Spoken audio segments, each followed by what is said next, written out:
Let's see this question.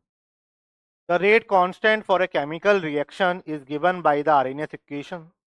जो कि हमें पता होती है, ओके। ये रेट कांस्टेंट है, पता है। ए पी एक्सपोनेंशियल फैक्टर है, ई एक्टिवेशन एनर्जी है, आर गैस कांस्टेंट है, टी टेम्परेचर है। तो आपको यहाँ पर किसी रिएक्शन के लिए ए की वैल्यू दे दी गई है, ये आरएनएस कांस्टेंट या प्री एक्सपोनेंशियल फैक्टर की वैल्यू दे दी गई है। साथ में हमें एक्टिवेशन एनर्जी की वैल्यू दे रखी है, ठीक है। हमसे कह रहा है कि calculate the rate constant at temperature of 300 kelvin and at a higher temperature of 350 kelvin. Show your calculation for both temperature.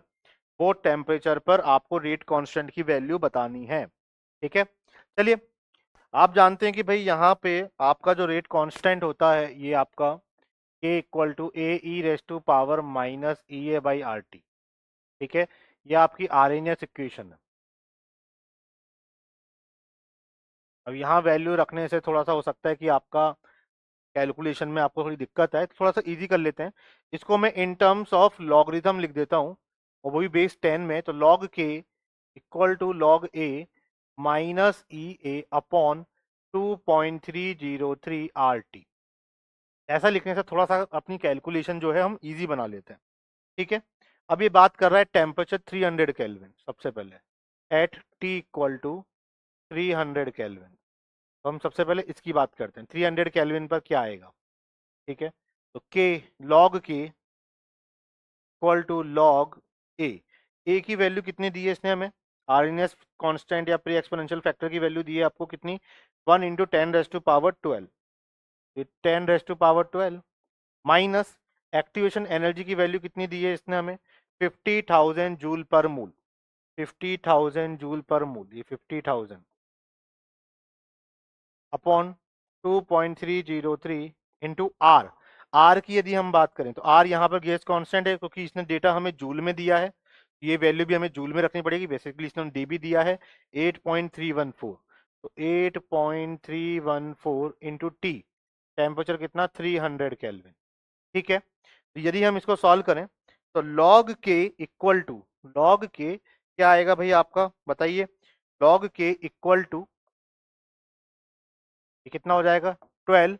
और यदि हम इसको सॉल्व करें तो ये कितना हो गया? 50,000 divide by 2.303 divide by 8.314 divide by 300।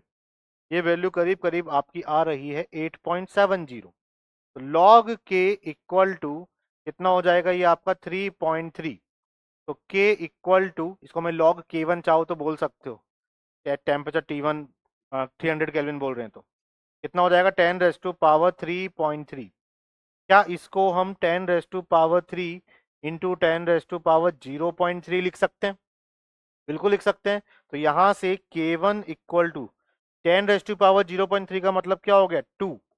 Log 2 की वैल्यू, लॉग बेस 10 2 की वैल्यू 0.3 होती है, तो 2 इंटू 10⁻3 सेकंड इनवर्स। ये आपका आ गया है आंसर, ये आपका आ गया है आंसर। ये आपका K1 आया है, टेम्परेचर 300 केल्विन। ये टेम्परेचर 300 केल्विन पे आपका आंसर आया है। यही जब हम बात करेंगे कि टेम्परेचर आपने क्या कर दिया?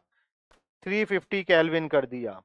जब आपने टेम्परेचर को बढ़ा के क्या कर दिया गया है अब? 350 केल्विन। तो 350 केल्विन पर सिमिलर फॉर्मूला एप्लीकेबल करते हैं। लॉग K2 से डिफाइन कर देते हैं। Log A 10⁻12 minus E A 50,000 upon 2.303 into R 8.314 into 350। देखो हमने ये यूज करा है यहाँ पर।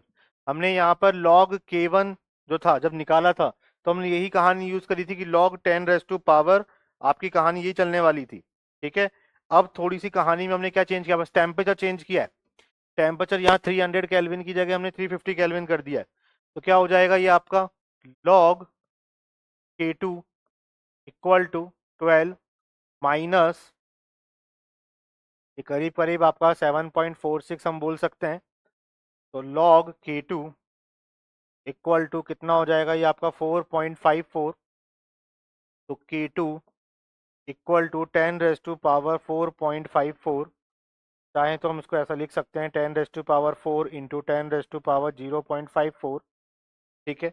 अब हम जानते हैं कि 10⁻0.3 आपका 2 होता है, ऐसी 10⁻0.48 जो होता है वो करीब करीब आपका, क्योंकि log 3 की वैल्यू 0.48 होती है, तो 10⁻0.48 आपका 3 हो जाएगा।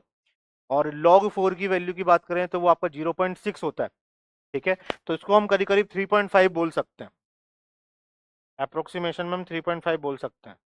तो ये आपका 10⁻3.5 इंटू 10⁻4 सेकेंड इनवर्स, ये आपका टेम्परेचर T2 पे या 350 केल्विन पे हमने ये निकाला है। तो बेसिकली हमने यहाँ पे आर्हेनियस इक्वेशन का यूज किया है।